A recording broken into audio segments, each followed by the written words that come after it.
Good. Nah, nah, itu sebagai tema. Kemudian latar belakang saya terlahir dalam agama Islam. Ayah saya sebagai imam, sebagai pengurus masjid dan sebagai pengajar, dan saya sendiri sebagai pengurus masjid dan pengurus musala. Saya menghabiskan banyak waktu di musala. Nah, itu latar belakang saya. Kami ini saya ini orang tani, bukan orang mendapat sarjana. Dan gelar profesor yang saya dapat itu bukan gelar yang saya dapat di akademia, itu istilah orang kampung, orang-orang kawan-kawan yang mengklaim saya ini profesor, ya saya terima, saya tidak.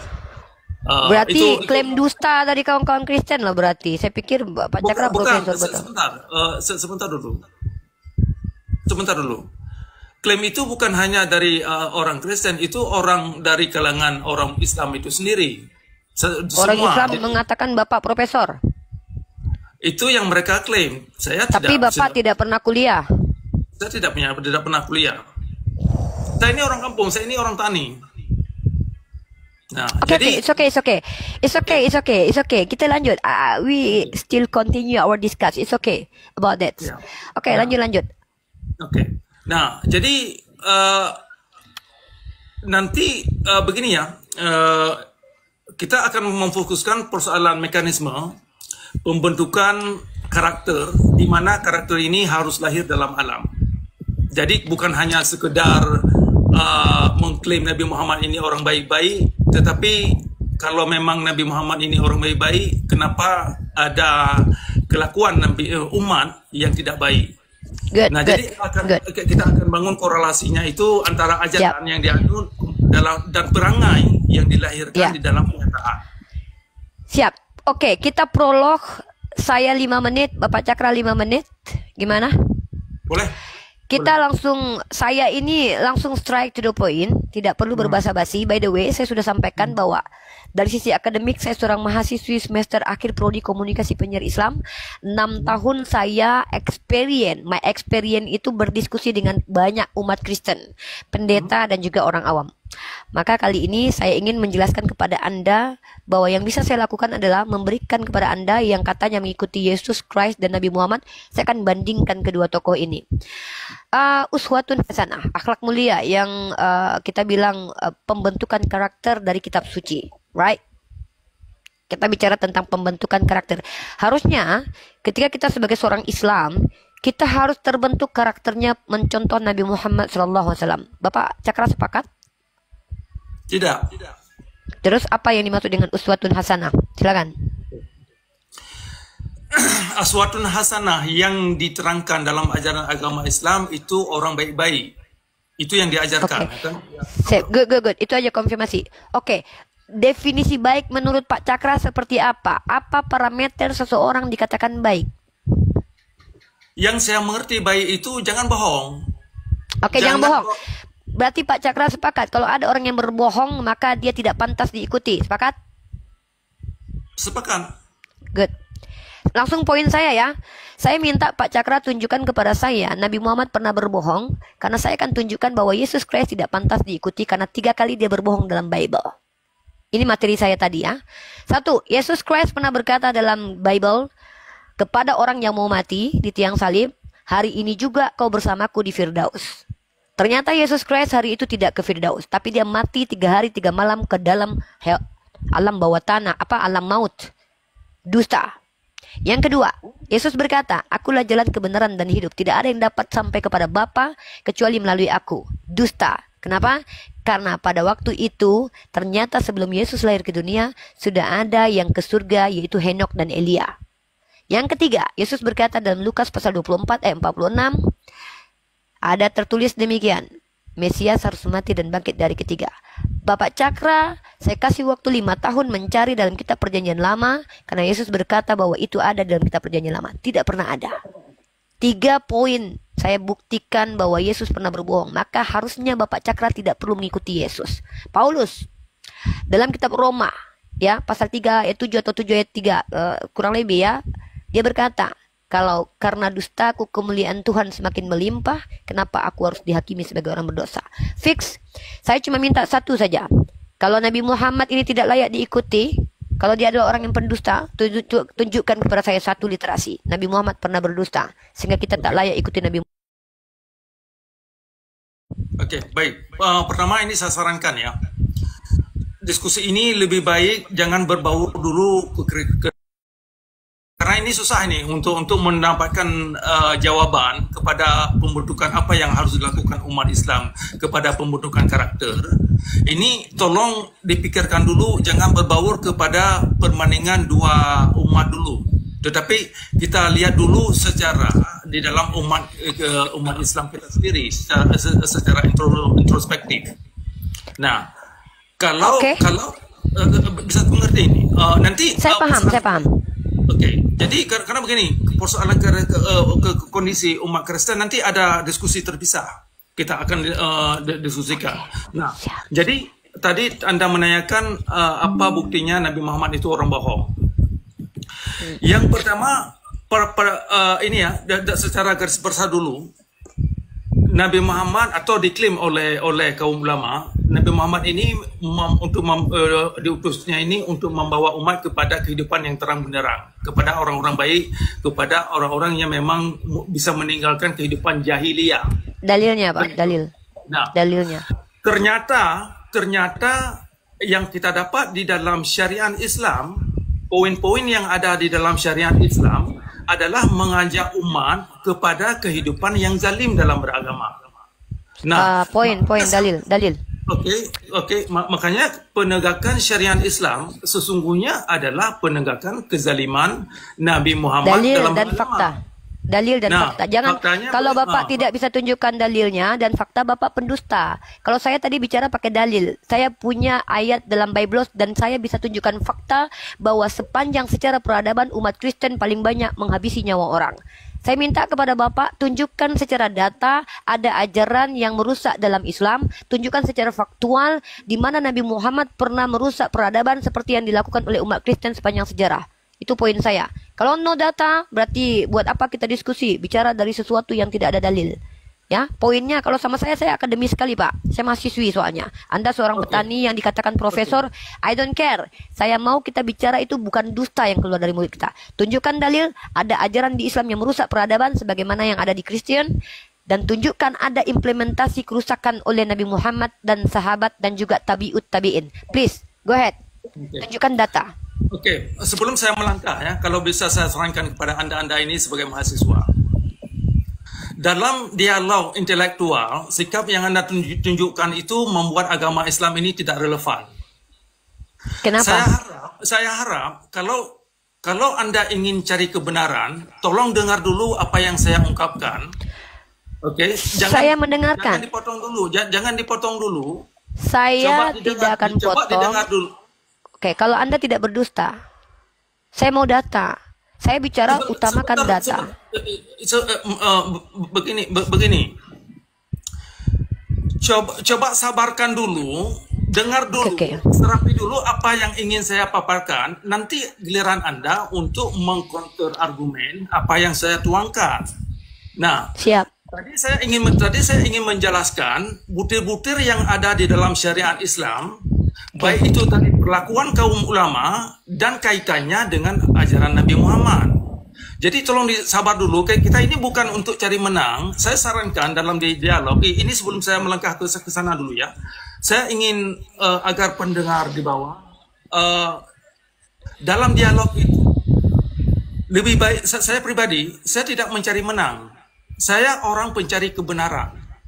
Jadi dalam argumen itu saya bukan untuk cari siapa yang bisa saya kalahkan, bukan itu. Saya tidak tertarik kepada siapa yang mau saya kalahkan. Nah, saya kalau Anda lihat argumen saya baik di YouTube atau di TikTok, saya jarang sekali menonjolkan diri saya untuk cari menang. Nah, lanjut Pak. Jangan kita straight to point. Nggak apa-apa Pak. Lanjut Pak. Lanjut. Jadi saya sarankan kepada Anda ini yang dari Muslim. Coba ciptakan dulu sikap untuk mencari kebenaran, bukan untuk menegakkan ideologi atau doktrin. Lanjut Pak. Oke. Lanjut. Nah, kemudian tadi saya mau jelaskan persoalan syariat Islam. Butir-butir yang zalim yang ditegakkan oleh kaum ulama terhadap umat Islam itu sendiri, ya termasuk kaum yang lain, di mana di dalam syariat Islam itu wanita wajib pakai jilbab, tidak ada punya pilihan lain. Sedangkan dalam Al-Quran tidak ada wajib jilbab. Nah, yang ada dalam Al-Quran itu adalah kita ini untuk menghiasi diri dengan akhlak yang baik. Di ayat 26 surah Al-Isra, sebaik-baiknya pakaian adalah akhlak, bukan jilbab. Jilbab itu bukan patokan kebenaran, bukan kepatukan orang wanita itu orang baik-baik. Nah, termasuk nikab di dalamnya. Nah, ketika umat Islam diwajibkan memakai jilbab sampai menghilang nyawa seperti yang kejadian di Iran, itu kan perlakuan tokoh agama, baik itu dari Syiah, baik itu dari Sunni, sama saja kalau bicara tentang syariat. Sama saja zalimnya cara mereka menegakkan agama. Nah, kenapa ada ajaran-ajaran yang demikian dalam agama Islam? Ya karena itu dipandang Nabi Muhammad melakukan hal-hal yang demikian, di mana juga Nabi Muhammad menyuruh umat Islam membunuh orang lain yang dianggap murtad. Itu ada hadis. Silakan Anda cari hadis itu sendiri. Sudah 2 poin ya. Jadi banyak sekali contoh-contoh nanti yang bisa saya jabarkan tentang perlakuan kaum ulama yang jahat dengan kejahatan Nabi Muhammad dalam beragama, dalam persoalan syariat Islam.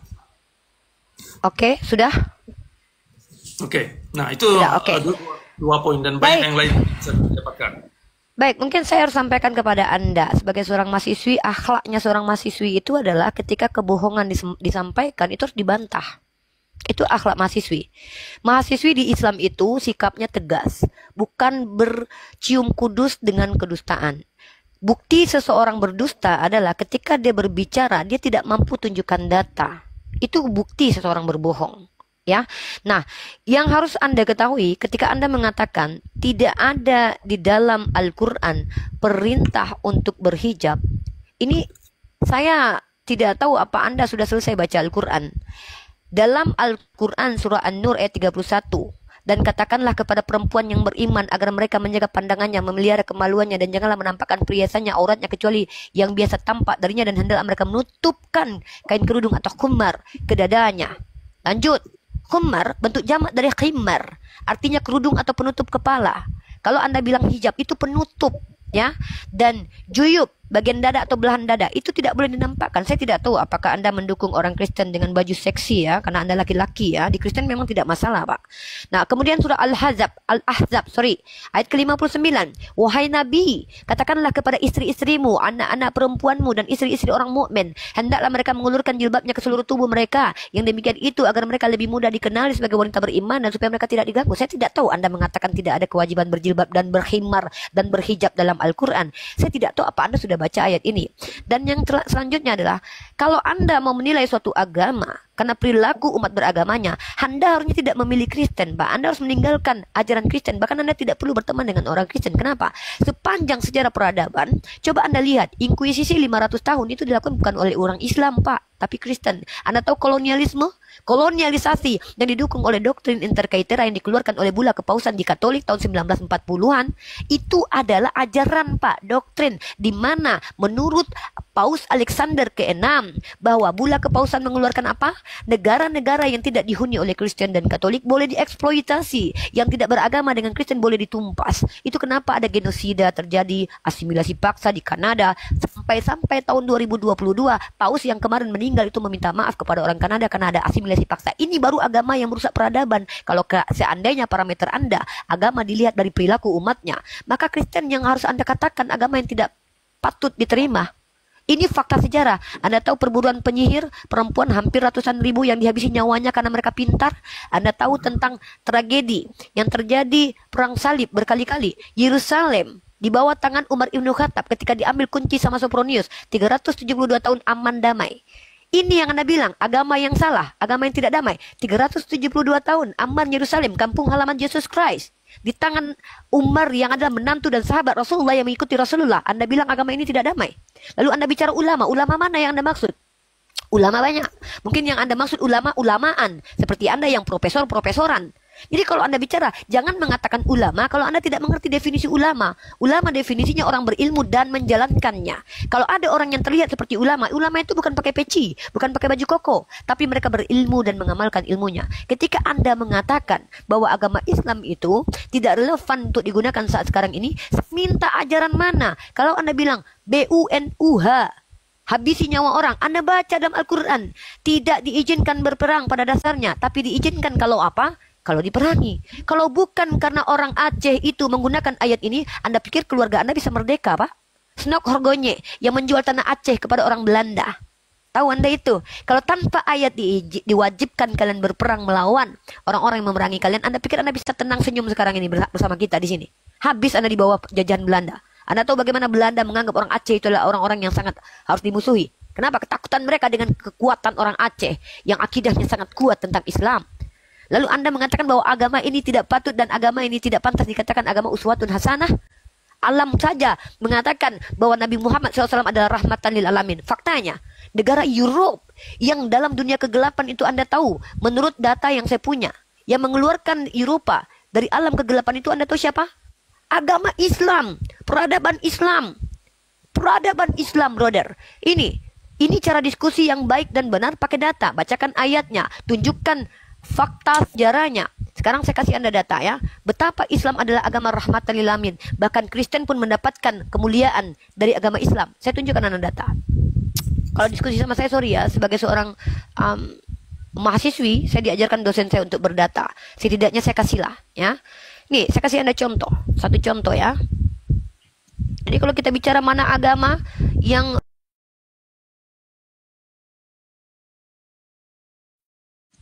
agamanya ya, bentar dulu. Oke. Sorry teman-teman ya. Perhatikan ini Bapak Cakra yang terhormat ya. Kalau kita bicara no data itu kebohongan ya. Mari kita baca ini. Bapak Cakra mungkin boleh lihat di sini. Saya ambil data dari National Geographic. Kalau Anda tidak sepakat dengan data ini, Anda boleh bawa antitesis. National Geographic Indonesia, oke? Anda baca di sini, Pak. Bagaimana peradaban Muslim mengeluarkan Europe dari zaman kegelapan. Dan Anda tahu Pak di sini Bart ya, Admiral of siapa namanya? Admiral of Bart. Ntar, nih saya kasih kamu data Bapak. Ilmuwan Inggris Pak. Ilmuwan Inggris pertama, Admiral of Bart, menjelaskan apa yang dia pelajari dari para master Arabnya Pak. Dengan kata-kata berikut, dari para ahli Arab saya telah belajar satu hal, dipimpin oleh akal, sementara Anda tertangkap oleh citra otoritas. Anda tahu bahwa dulu di zaman kegelapan Kristen menjadi otoritas tertinggi. Ini Pak, Islam yang mengeluarkan Pak. Jadi kalau Anda bicara tentang ajaran menurut penganutnya, Kristen tak layak dikatakan sebagai agama. Kenapa? Agama yang betul. Kenapa? Sepanjang sejarah Pak. Saya punya data dari Profesor Juan Cole. Ini kalau diskusi itu by data. Saya kasih Anda data ya. Bagaimana Juan Cole mengatakan telolisme. Saya harus ganti kata-katanya biar kita tidak di-ban TikTok. Anda tahu ini data dari Profesor Juan. Ini baru profesor benaran Pak, bukan profesor-profesoran ya. Ini profesor betulan. Sorry to say ya. 20th century death in war and political violence by religion. By religion, sir. Killed by Christian. European heritage. Killed by Muslim. Ini Pak. Ini Pak, kita lihat korbannya Pak. Yang biru ini killed by Christian Pak. So, kalau Anda melihat agama dari pemeluknya, maka Anda hanya akan menjelek-jelekkan agama Kristen depan kita. Karena pelaku kejahatan yang paling banyak sampai detik ini, mayoritas Kristen. Kenapa saya harus mengatakan seperti ini? Kita harus ada pembanding. Kenapa saya harus membandingkan? Kalau kita tidak menampakkan mana yang buruk, kita tidak tahu mana yang benar. Maka saya minta kepada Anda, tolong tunjukkan satu ajaran Islam yang zolim, yang merugikan diri mereka sendiri sebagai orang Islam. Saya minta satu saja. Silakan tunjukkan ayatnya. Ajaran itu bukan kata ustaz.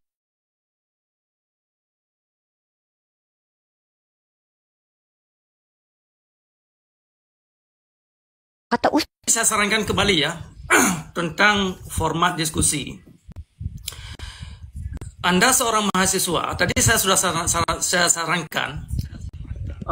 Kalau diskusi ini kita ingin mencari kebenaran tentang pemahaman langkah bagaimana pembentukan akhlak yang baik, saya sarankan argumen Anda itu coba difokuskan dulu tentang kondisi umat Islam dan ajaran yang kita miliki.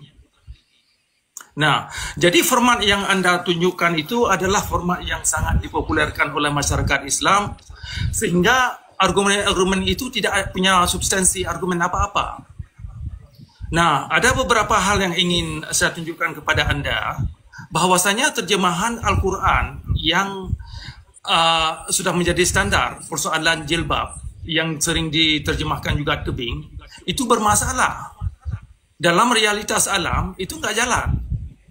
Kalau Al-Quran ini adalah persoalan akhlak, maka akhlak itu harus bisa diaktualisasikan secara sistematis, bentuknya bagaimana. Nah, di dalam ayat 26 itu kan perlakuan akhlak, perangai, atau aswatun hasanah. Akhlak itu harus bisa lahir dalam kepribadian bagaimana bentuknya. Bukan dengan cara pakai jilbab, bukan dengan cara pakai di publik, bukan demikian. Yang dimaksud akhlak itu kan lahir itu dari sikap, dari pola pikir, kemudian dari tindakan. Lahir itu dari sikap, dari pola pikir dalam Al-Quran yang mengarah kepada jilbab. Ternyata jilbab ini bukan lambang akhlak, karena banyak orang wanita yang pakai jilbab ternyata akhlaknya tidak baik. Termasuk ya orang-orang laki-laki juga yang pakai pakaian yang seperti dianggap dari Arab, dianggap itu orang baik, ternyata bukan. Jadi ini ya pakaian yang kita pakai ini secara fisik ini, ada bermacam pakaian. Ada orang yang memang hanya pakai celana pendek, kalau memang akhlaknya itu baik, tidak baik. Orang wanita yang tidak pakai jilbab dan tapi pakai pakaian yang memang diterima oleh norma-norma sosial, kalau mereka baik, kemanapun mereka pergi baik. Bukan karena gara-gara pakai jilbab kualitas akhlak itu berubah. Itu satu. Nah, jadi diskusi kita ini harus, yang pertama kita harus nanti kita fokuskan tentang permasalahan di dalam masyarakat Islam. Nanti kita akan kaitkan dengan korelasinya dengan ajaran yang kita punya itu bagaimana. Nah, tadi saya menyebutkan persoalan syariat Islam. Di antaranya sudah saya sebutkan persoalan kewajiban jilbab yang diwajibkan terhadap wanita, sehingga wanita ini jadi korban. Nah, itu bermasalah karena pengewajiban jilbab dalam syariat Islam itu adalah sangat bertentangan dengan apa yang kita dapat di dalam ayat 26 dari surah Al-Isra, di mana seindah-indahnya pakaian itu adalah akhlak, bukan karena Anda pakai paci, bukan karena Anda pakai jilbab. Dan itu pun ini adalah harus tidak bisa dipaksa. Harus kesadaran cara seseorang memahami apa itu akhlak. Nah, bukan lambang. Jadi saya berharap umat Islam tidak kejebak dengan slogan. Nah, kemudian itu satu. Kemudian yang kedua, di dalam syariat Islam itu ada hukum-hukum wajib bunuh orang yang keluar atau dianggap murtad yang keluar dari agama Islam. Sedangkan yang diajarkan oleh kaum ulama adalah ilmu-ilmu dongeng. Mereka bukan ahli ilmu pasti. Yang mereka ajarkan, yang mereka wariskan adalah ilmu-ilmu dongeng. Ilmu-ilmu ngancam-ngancam orang, ilmu-ilmu kebencian terhadap kaum lain, termasuk ilmu-ilmu menghabisi kaum Yahudi agar orang Islam ini masuk surga. Nah, ini kan ilmu-ilmu yang perlu kita bahas secara publik, secara jujur.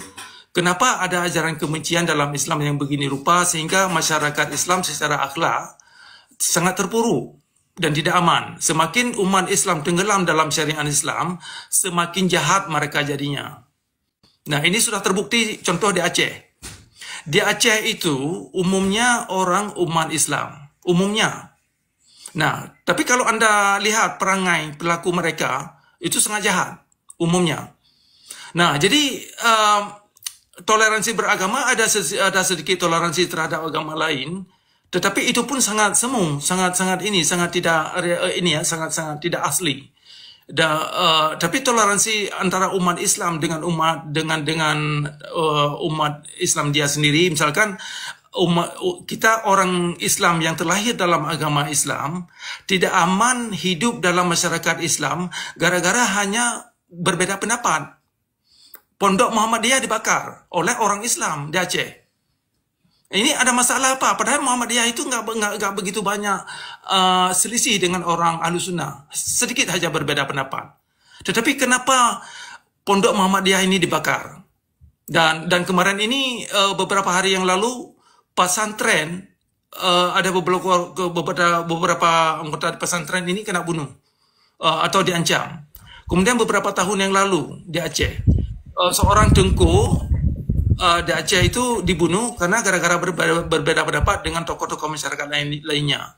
Nah, yang saya ingin tunjukkan kepada anda ini, kita ada masalah di dalam ajaran Islam untuk kita angkat ke permukaan agar ajaran-ajaran yang tidak indah itu, yang tidak mengacu kita kepada aswatun hasanah, itu perlu kita bahas secara terbuka, secara jujur. Kemudian jalan keluarnya itu bagaimana? Kalau kalau perilaku umat Islam yang jahat, dalam hal ini termasuk kaum ulama, kalau ada ajaran yang mereka anut ternyata ada kaitannya dengan kitab yang mereka pegang, maka kitab itu sendiri perlu diangkat ke permukaan untuk kita bahas sama-sama yang terkait dengan perilaku Nabi Muhammad. Nah, sehingga nanti kita bisa tahu mana apa penyebab kelakuan umat yang demikian rupa, sehingga ada ini ya, sehingga kita bisa memilih mana sih sumber-sumber yang dianggap itu benar.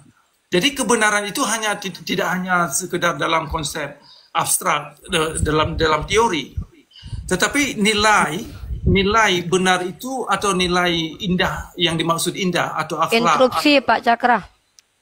Boleh nggak ditunjukkan data-data semua yang Anda omongkan itu? Satu data saja. Oke. Di Aceh itu ada kewajiban berjilbab. Data. Datanya ada di Aceh itu ada syariat Islam. Ya, saya minta data. Tuh. Anda belum saya paham di Aceh itu ada syariat Islam, tapi semua yang Anda omongkan tadi bahwa Islam begini, Islam begitu, ulama begini, ulama begitu, terjadi begini, terjadi begitu, satu saja data. Kalau saya bisa tunjukkan, Pak, saya bisa tunjukkan ribuan data kepada Anda.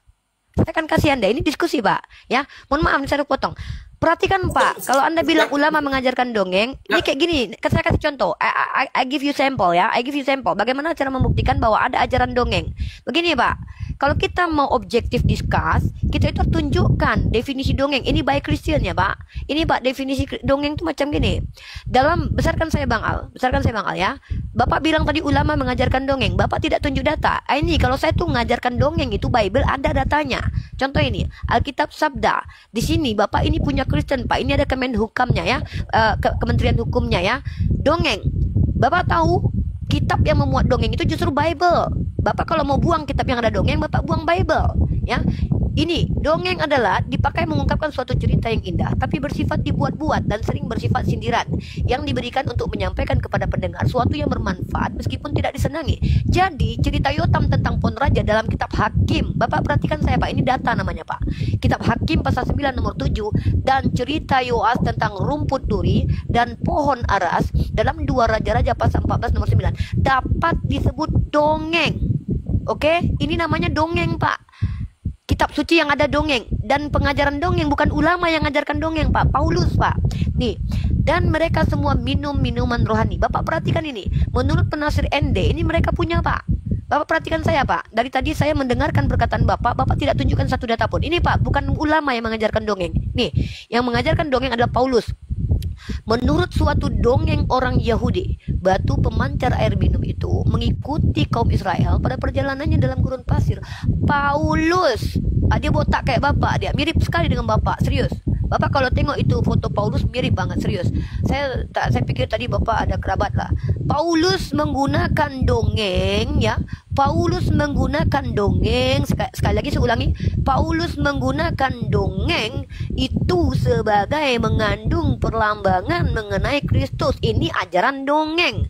Ajaran teololis itu sudah saya tunjukkan by data. Ini kata John Cole. Dan Bapak kalau pengen tahu ajaran yang tak seronok untuk dilakukan adalah ada Pak dalam kitab umat Kristen Pak. Ini saya tunjukkan kalau saya ini berdata. Saya tidak suka asumsi. Yang Bapak bicara tadi itu asumsi semua. Bapak ditepuk tangankan orang Kristen tapi Bapak mempermalukan orang Kristen di sini ya. Sebentar saya tunjukkan lagi datanya. Dalam kitab Lukas pasal 14 nomor 26 ya Pak ya. Nih saya kasih data Bapak nih. Kalau mau menunjukkan ajaran dongeng yang mana tuh bagaimana caranya kita berdiskusi itu by data. Jangan by asumsiong ya Pak. Itu baru mendongeng Bapak barusannya. Nah ini Pak saya tunjukkan data nih. Nih ya. Nah ini Pak. Kita kalau diskusi itu berdata ya. Nah, bentar ya. Mengajarkan kebencian yang tak patut diikuti. Keluarga disuruh benci. Ini baru ajaran. Yang Bapak ceritakan tadi tuh orang-orang yang mengaku Islam tapi kelakuan kayak Dajjal Pak. Itu bukan ajaran namanya. Itu perilaku oknum ya. Kalau perilaku yang bukan oknum tuh itu Pak gereja-gereja Pak. Zaman dulu yang inkuisisi, kolonialisme, genosida, asimilasi paksa. Itu bukan namanya adalah oknum. Tapi namanya apa? Namanya adalah kejahatan berjamaah. Nih. Bentar ya, saya kasih Bapak data. Sebelum dilanjutkan ya, kalau bisa saya sarankan ya, agar tadi saya tidak potong Bapak. Saya potong Bapak sudah lama saya dengarkan asumsi Bapak tidak berdata. Saya potong karena sudah banyak sekali syubhat yang Bapak sampaikan. Bapak bilang ada bermasalah ayat hijab. Coba tunjukkan siapa Profesor Doktor of Ulama yang mengatakan ada permasalahan tentang definisi hijab dalam Al-Quran. Bukan profesor-profesoran kayak Bapak, profesor yang betulan lah. Jadi tolong Pak, Bapak dari tadi menyarankan. Bapak ditepuk tangankan orang Kristen, tapi Bapak justru menyerang agama Kristen. Bapak bilang apa? Agama yang rusak adalah agama yang pelakunya banyak rusak. Jangan lihat Aceh aja Pak, lihat Eropa. Bapak tahu berapa ribu anak kecil ditusbol belakangnya di gereja oleh pastor. Bapak tidak mau membahas itu. Bahas general Pak. Bapak tidak tahu bagaimana kejadian-kejadian di mana rumah-rumah sekolah anak-anak di waktu gereja Katolik berkuasa itu mereka dihabisi nyawanya semua Pak. Ya, saya ceritakan kepada Bapak kisah tentang Magdalene Laundry. Ini sejarah umum Pak. Kisah tentang perburuan penyihir, ratusan ribu perempuan Pak diginikan Pak. Jangan Bapak bilang agama Islam. Bapak bilang Islam itu kalau umat Islam menjadi mayoritas itu rusak. Bapak 372 Yerusalem yang kampung halaman Yesus Christ itu bisa damai di bawah khalifah Pak. Orang-orang ya Pak di Indonesia ini Pak yang paling banyak menghujat yang kabur ke luar negeri itu justru dari Kristen. Jadi kalau Bapak mengatakan bahwa kita lihat keburukan agama itu dari pelaku umat beragamanya, Bapak menghina Kristen. Karena sepanjang sejarah peradaban mulai Yesus lahir ke dunia sampai detik ini yang paling banyak berbuat kejahatan umat Kristen. Faktanya yang menjual senjata negara mana Pak? Prancis, Inggris, Amerika, itu Kristen semua Pak. Bapak jangan bicara tentang Arab Saudi Pak. Arab Saudi ya Pak, itu dipropaganda sama Amerika Pak. Yang merusak peradaban itu justru si anak-anak Tuhan. Jadi ketika Bapak mengatakan ajaran Islam gini gitu, saya tidak tengok data dari tadi. Kalau Bapak mau bicara, Bapak tahu dalam kitab teman Bapak orang Kristen, Bapak sering saya lihat dari narasumber mereka, Tuhannya umat Kristen memberikan istri orang kepada Nabi Daud. Bapak tahu itu? Dalam 1 Samuel pasal 12 nomor 7 dan 8. Telah kuberikan istri-istri tuanmu ke pangkuanmu. Enak sekali Pak jadi orang Kristen Pak. Kalau nenek moyang Tuhan bolehlah pakai istri orang Pak. Ada di Islam Nabi Muhammad ngambil istri orang. Ada di Islam Nabi Muhammad ngambil menantunya.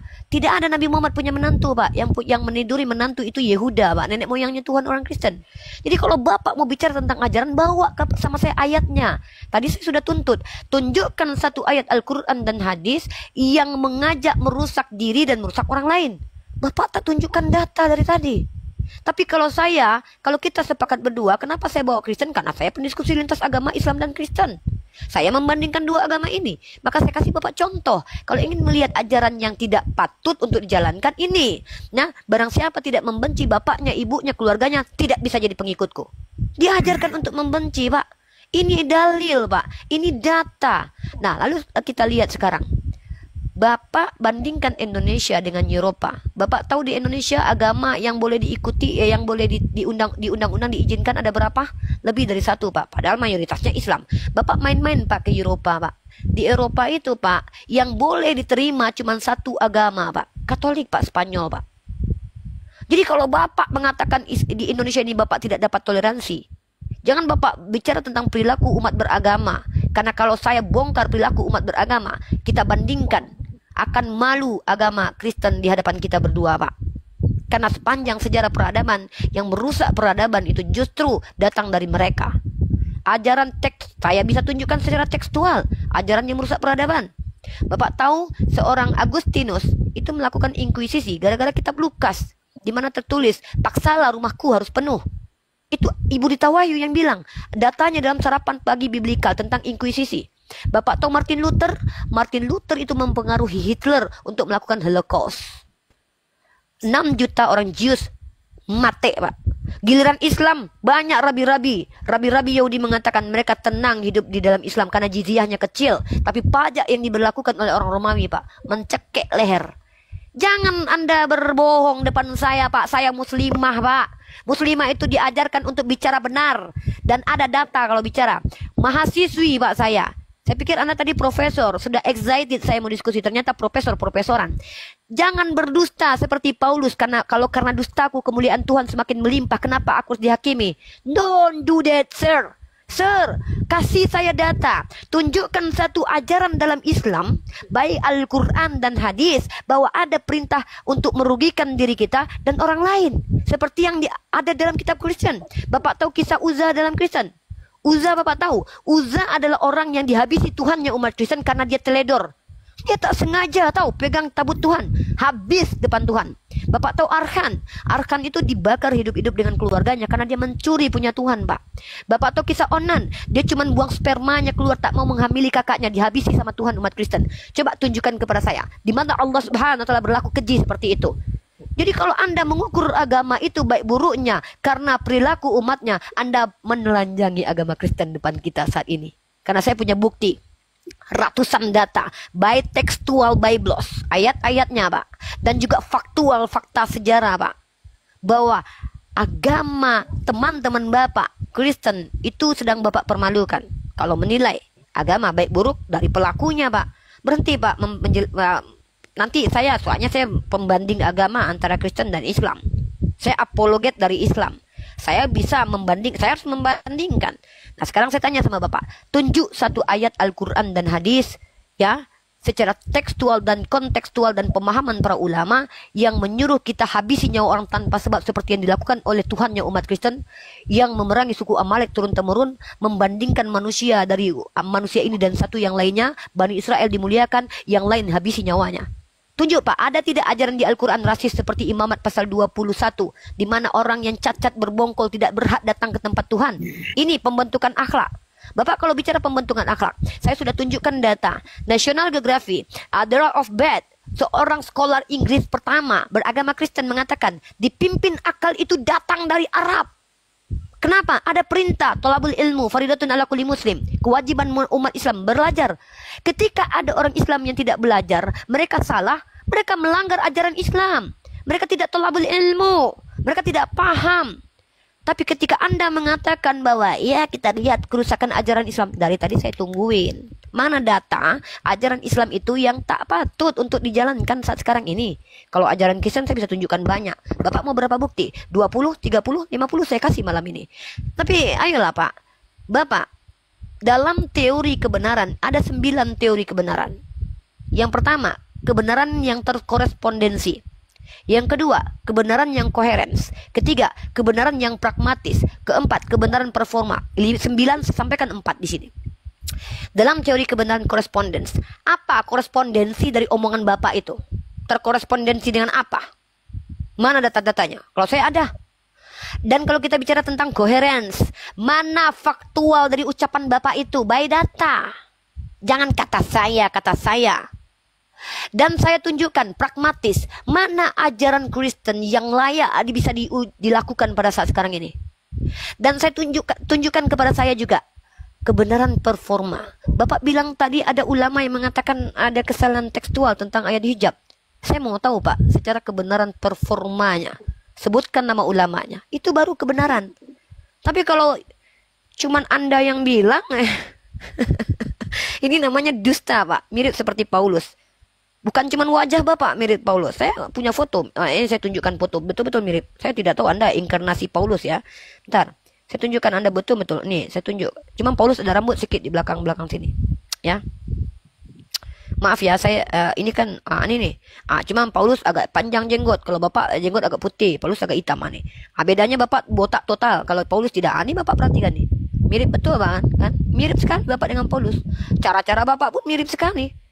Bicara tak pakai data, mengaku-ngaku dan mengklaim. Saya mahasiswi Islam, Pak. Di Islam tolabul ilmu, faridatun ala kulli muslim. Come on, sir.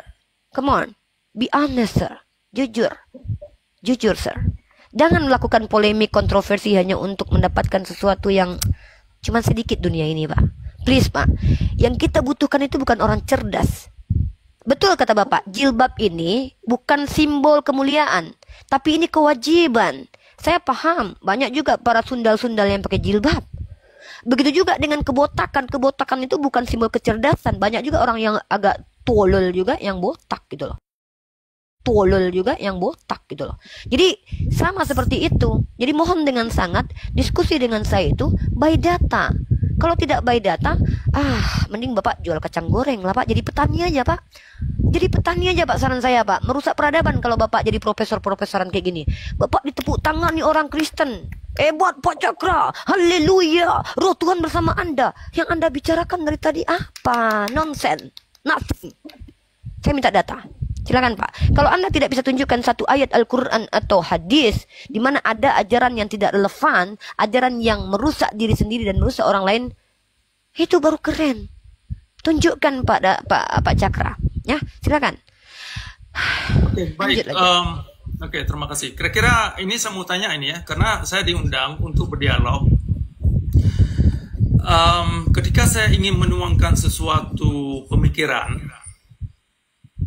saya melihat ada apa namanya ya, waktu yang ingin saya tuangkan itu mungkin Anda tidak siap untuk mendengar. Nampaknya demikian. Nah, itu satu. Jadi ada masalah tentang format diskusi kita, ya kan? Kemudian yang kedua, nampaknya arus argumen. Anda ketika saya mau mengajukan satu judul tadi, persoalan akhlak dalam Islam, Anda berbaur ke agama lain. Ini adalah pendekatan diskusi yang tidak bisa menjadi jawaban atau solusi kepada untuk menjawab jalan keluarnya untuk kita jadikan satu pemikiran. Menjawab agar pembentukan akhlak orang Islam itu baik-baik itu kemana. Nah, saya berharap kalau Anda mahasiswa, sikap yang Anda barusan tunjukkan itu sungguh tidak secara intelektual bermasalah. Kenapa? Kalau Anda ingin berbahas tentang kekurangan dalam agama lain, nanti kita bisa buat judul baru tentang kekurangan dalam agama Kristen. Kemudian dalam agama-agama lain. Nanti kita bisa aja buat sesi yang lain. Tadi saya mengajukan judul, persoalan akhlak orang Islam, keterbelakangan, keprihatinan, akhlak orang Muslim, ada masalah apa di dalam ajaran Islam, bagaimana jalan keluarnya. Nah, jadi antara... Masalahnya apa, Pak? Sebentar, saya terangkan dulu. Kita ini tidak perlu, kita ini santai-santai aja. Santai aja. Oke. Kita minum santai dulu, aja. Pak, minum dulu. Bapak minum kopi dulu tadi. Saya minum ini, Pak, minum adem sari. Ya, jadi tolong apa yang saya tuangkan ini diserapi dengan kepala dingin, bukan secara emosi. Emosi tidak akan membawa kita untuk bisa mencerna satu permasalahan secara jelas, clarity. Kita mencari kejelasan atau clarity. Dalam clarity bukan hanya menuangkan kecepatan menunjukkan sejumlah data, ini ada surat kabar, ini lihat. Tidak hanya sekedar data, tapi data itu dipikirkan apakah relevan tentang topik yang lagi kita bahas. Relevan lah. Oke. Nah, coba bersabar dulu. Apa yang saya tuangkan ini coba dicerna. karena begini, saya sangat tidak tertarik untuk berdialog cari menang. Nah, jadi sebelum format ini kita bisa setuju, nah ini susah kita membuat satu dialog yang produktif. Yang produktif yang memang hasilnya itu ada hasil yang bisa dijadikan satu pemikiran sehingga menjadi buah kajian ke depan. Nah, kalau hanya dialog sekedar untuk mengalah satu pihak dengan pihak yang lain agar jadi menang, ini dialog-dialog yang tidak saya kira tidak akademis bagi saya ya. Nggak usah main menang-menangan. Saya nggak cari menang. Nah, jadi saya berharap anda ini seorang yang sebagai yang saya berdialog untuk bisa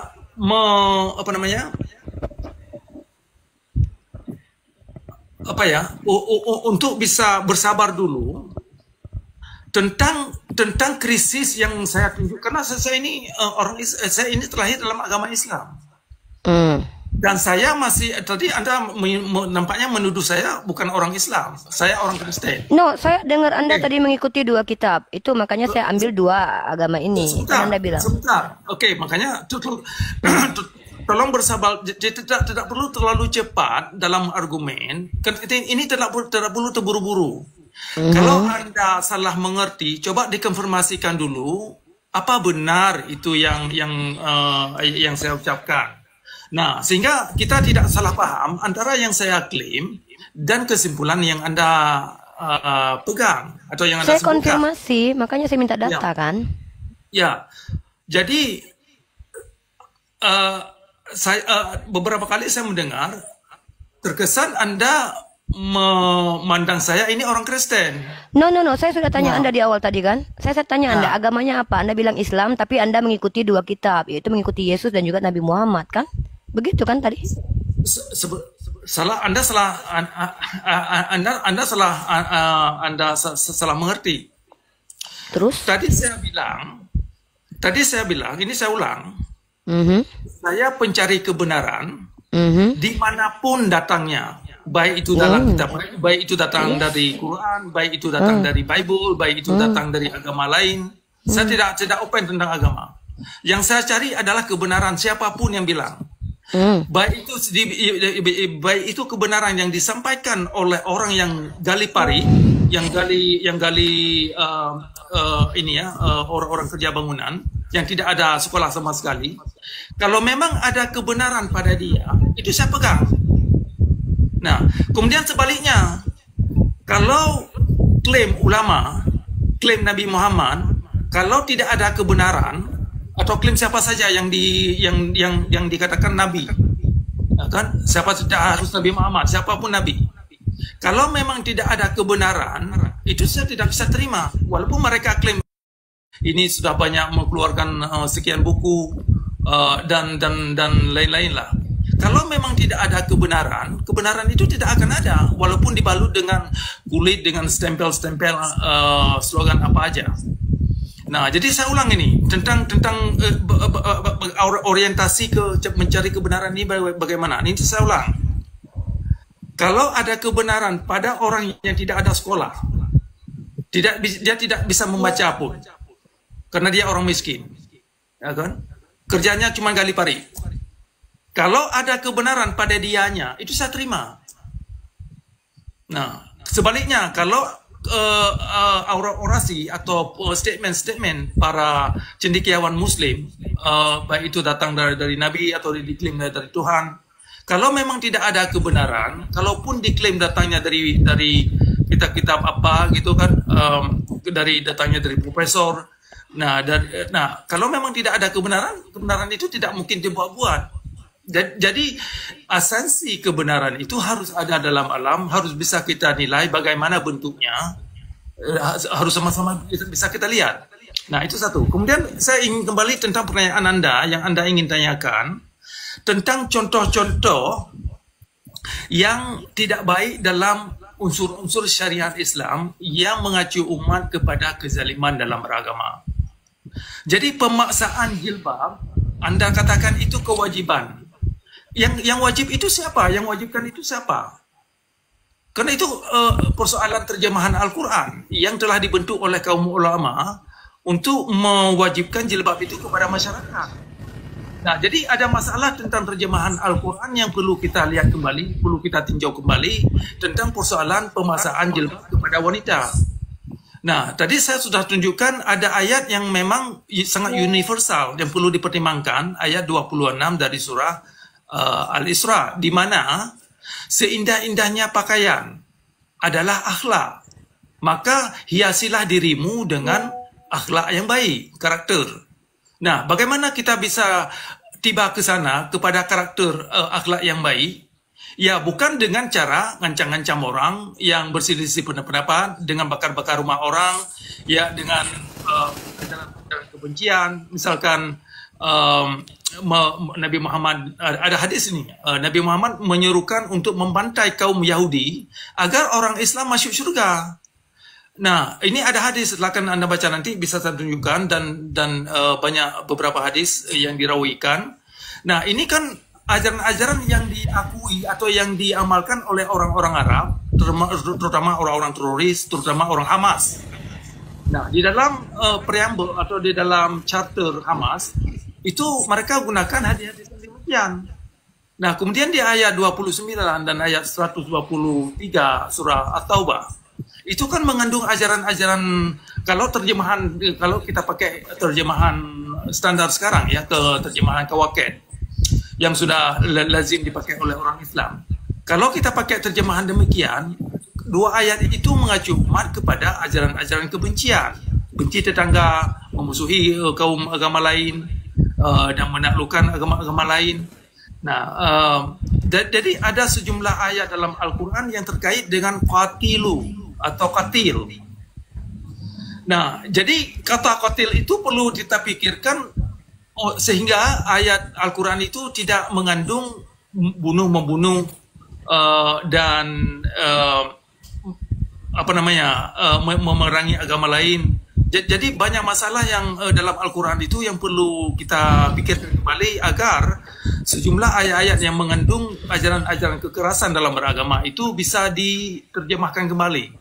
Ya, di antaranya ayat 29 dan ayat 123 dari surah At-Taubah dan ayat 51 dari surah Al-Maidah misalkan. Dan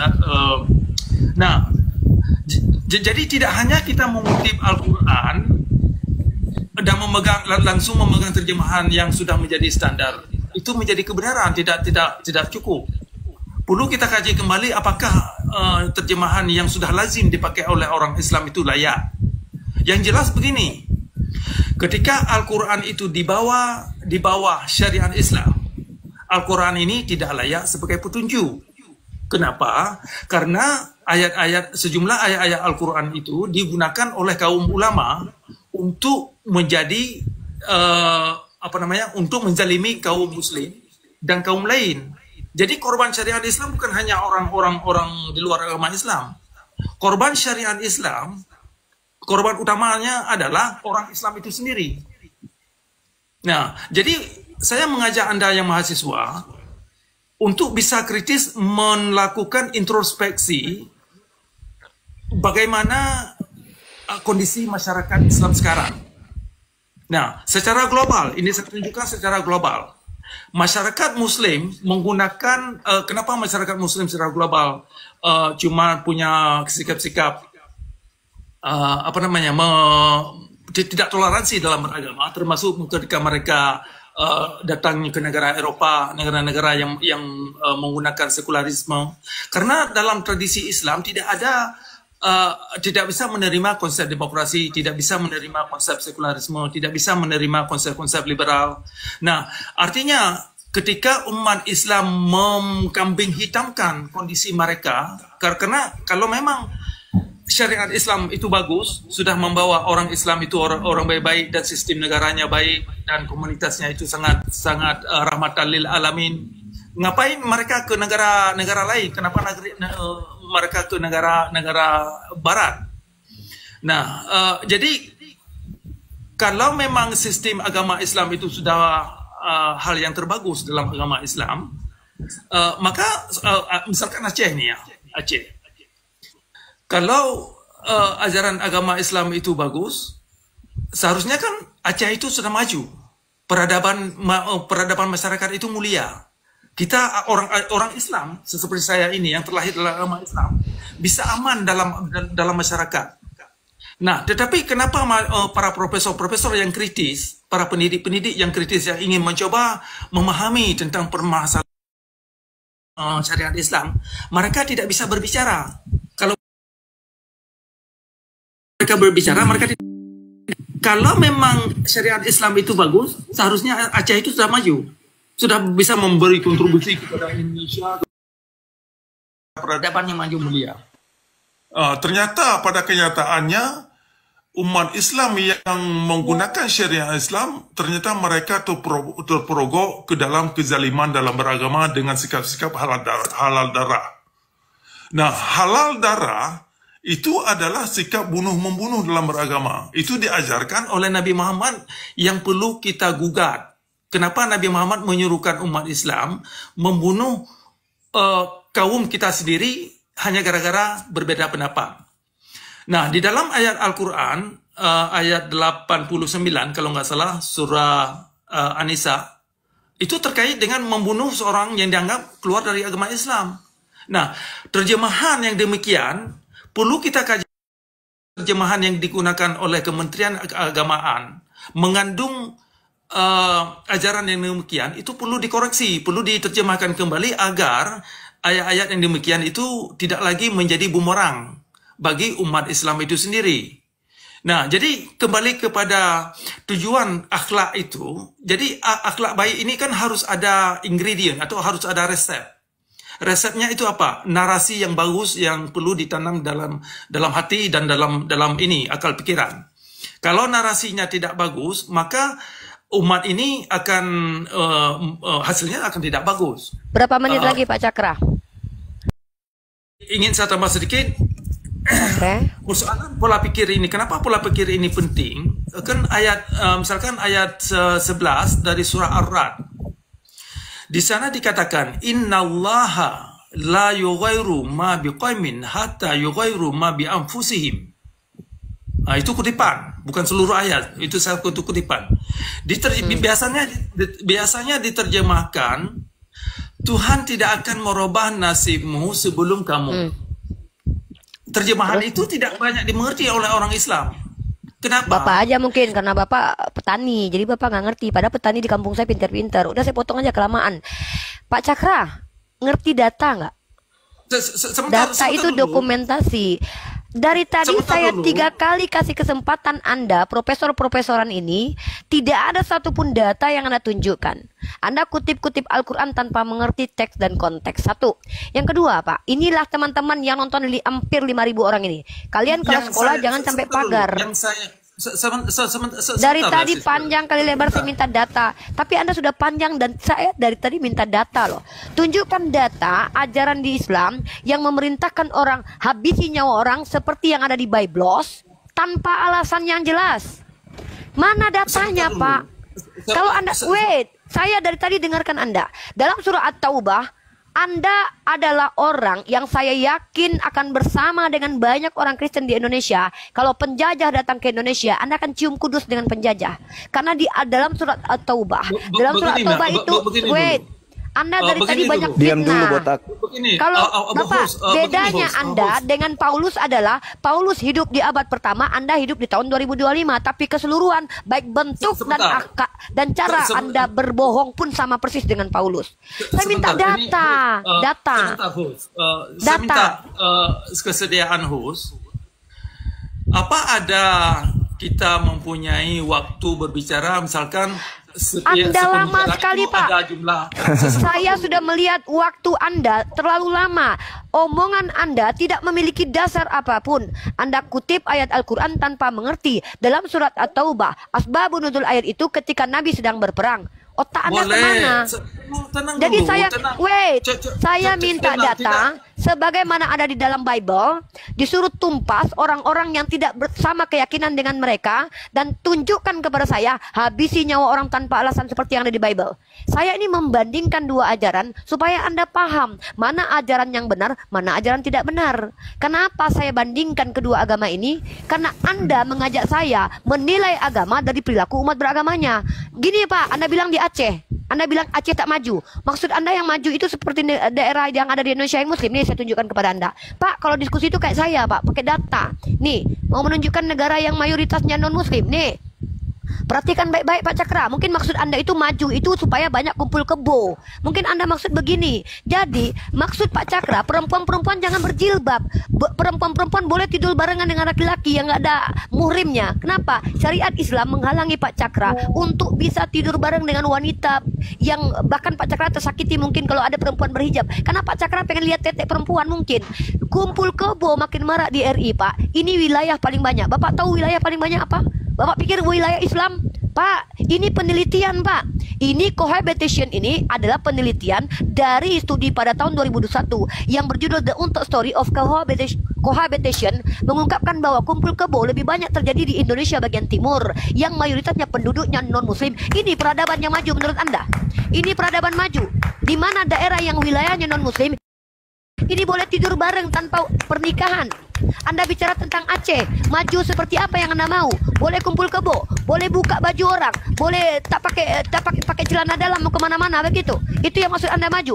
Pak, kalau mau menunjukkan daerah yang sengklek, daerah yang laknat, ini Pak contoh data saya. Daerah kumpul kebo yang paling banyak itu daerah yang penduduknya non-muslim. Kenapa alasannya? Ini Pak, gara-gara ajarannya nih. Karena prosedur perceraian yang terlalu rumit. Nggak boleh mereka bercerai. Andai Anda Kristen, saya tidak tuduh Anda Kristen. Andai Anda Kristen, Anda adalah laki-laki yang sangat senang sekali hidupnya. Kenapa? Anda tabok istri Anda tusuk lubang belakangnya. Dia tidak boleh minta cerai. Makanya banyak kumpul kebo di daerah mayoritasnya non-muslim. Saya pakai data. Anda pakai apa dari tadi bicara Aceh tidak maju, ini tidak maju. Itu Burundi maju tuh. Mayoritas Kristen tuh. Jadi kalau bicara tuh pakai data. 3 kali saya tuntut Anda bicara pakai data. Yang Anda bawa adalah isi otak Anda yang tidak ada validasinya. Ini gara-gara jadi profesor-profesoran kayak gini nih. Main profesor-profesoran, bicara seolah-olah benar, tapi semuanya dusta. Persis seperti Paulus, bentuk seperti Paulus, cara-cara pun persis seperti Paulus. Tolong Pak, Anda ini katanya mau mencerdaskan anak bangsa. Jangan membotol-botoli orang Kristen yang udah pada botol di bawah sana. Mereka haleluya, haleluya. Tapi Anda sedang menelanjangi agama mereka. Kalau saya ulangi sekali lagi ya. Kalau Anda menilai keburukan agama dari perilaku umat beragama, Anda harusnya akui bahwa Kristen adalah agama terburuk sepanjang sejarah karena pelaku kejahatan sampai detik ini didominasi oleh umat Kristen. Begitu cara diskusi, by data. Mentang-mentang Anda Islam terus Anda bilang Anda bicara benar gitu. No. Dia Kristen. Iya. Bukan Islam. Jadi majalah Bang, kalau karena dustaku kemuliaan Tuhan Paulus, semakin melimpah, iya, kenapa aku harus dihakimi? Kalau bertemu orang Yahudi mengaku Yahudi, ketemu ahli Taurat mengaku ahli Taurat. Jadi begini teman-teman. Orang kafir. Yes.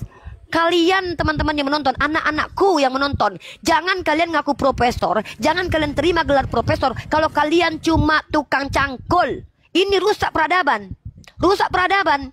Mending kayak saya ngaku mahasiswi karena memang saya mahasiswi. Ini gara-gara ini nih main profesor-profesoran. Orang Kristen mengatakan Anda profesor. Saya sudah excited sekali diskusi dengan Anda. Saya berharap dapat ilmu pengetahuan tadi. Apa yang kami dapat di sini? Apa yang Anda ucapkan dari tadi, Pak? Satu data. Do you understand what the meaning is data? Jangan bilang saya tidak pandai bahasa Inggris nih, walaupun agak-agak ini sedikit. Ya. Do you understand what the meaning is data?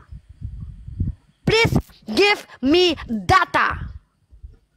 Data Pak, dokumen, literatur. Jangan cuman bicara Pak. Ini kita lagi ditonton anak-anak kita nih Pak. Jangan rusak peradaban. Cukup abad ke-9 dirusak sama orang-orang berdoktrin Pak. Kasih saya data. Ada ajaran di Islam yang memerintahkan habisi nyawa orang tanpa alasan. Saya sudah katakan kepada Anda. Bahkan perang pun dalam Islam diwajibkan kalian berperang kalau kalian diperangi. Jangan Anda ajarkan kami diskusi, Pak. Jangan Anda ajarkan, jangan Anda tipu saya, depan saya jangan menipu. Ya, tolong setiap omongan Anda, ada ulama yang mengatakan terjemahan hijab ini salah, sebut nama ulamanya. Oh, Aceh tidak maju, kenapa?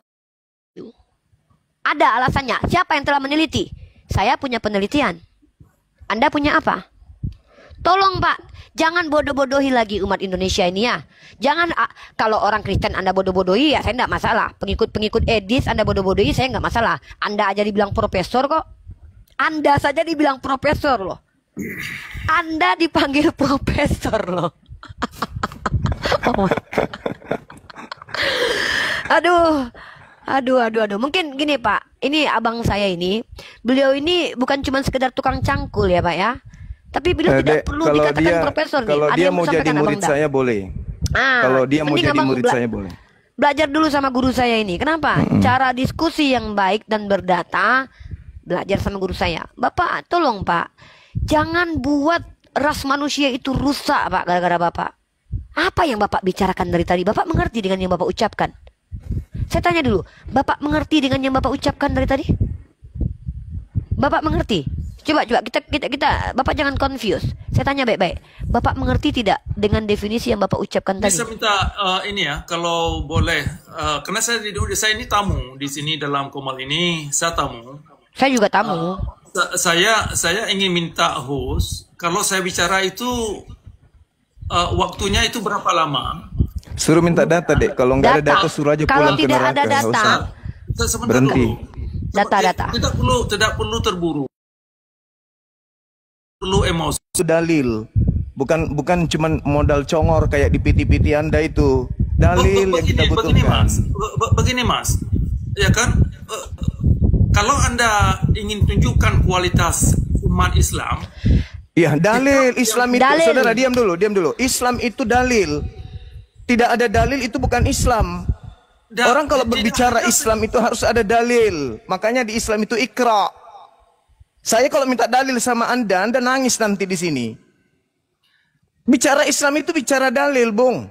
Rasulullah Muhammad SAW membawa risalah Islam itu dengan dalil. Ente mengaku Islam, mana ada Islam kayak Anda itu? Anda itu kafir, laknat. Paham? Allah saja menyanjung Nabi Muhammad. Ente setiap Anda buka PT Anda memaki Nabi Muhammad. Anda ngaku Islam. Islam dari mana ente? Kayak Paulus ente itu. Begini, saya terangkan sedikit persoalan sikap diskusi. Bisa saya bicara bagaimana? Atau silakan? Atau memang kami akan mempersilahkan Anda berbicara kalau Anda memiliki dalil. Begini, saya tuangkan pemikiran saya. Nanti Anda ambil kesimpulan setelah saya bicara. Tidak bisa begitu. Ini tak kasih contoh ya. Tak kasih contoh, dengarkan baik-baik. Al-Quran surah Luqman, dengarkan. Ayat 15. Apabila orang tua kita kemudian berbeda akidah dengan kita, perintah Al-Quran, kita sebagai anak, untuk melakukan perbuatan akhlakul karimah yang baik, kita harus memperlakukan orang tua kita dengan fid dunya ma'rufan. Sedangkan di dalam kitab yang Anda imani, di dalam Kejadian, jelas sekali di sana diterangkan bahwasanya Kejadian 13 dan Ulangan, di dalam kitab Ulangan 13 maksud saya, di data nomor 6, nomor 7, nomor 8, diperintahkan seorang anak membunuh ibu kandungnya kalau dia beda akidah dengannya. Kita bandingkan data dong. Ulangan 13 nomor 6 perintah membunuh ibu kandung kalau dia beragama lain dengan kita. Di Al-Quran surah Luqman ayat 15 perintahnya untuk berbuat baik kepada kedua orang tua meskipun mereka beda akidah dengan kita. Ayo bandingkan coba datamu mana. Oke, begini persoalannya begini. Tolong tunjukkan data tengah ini. Tentang ini aja dulu. Berbeda agama di dalam Kristen berdasarkan Ulangan 13 perintahnya dibunuh.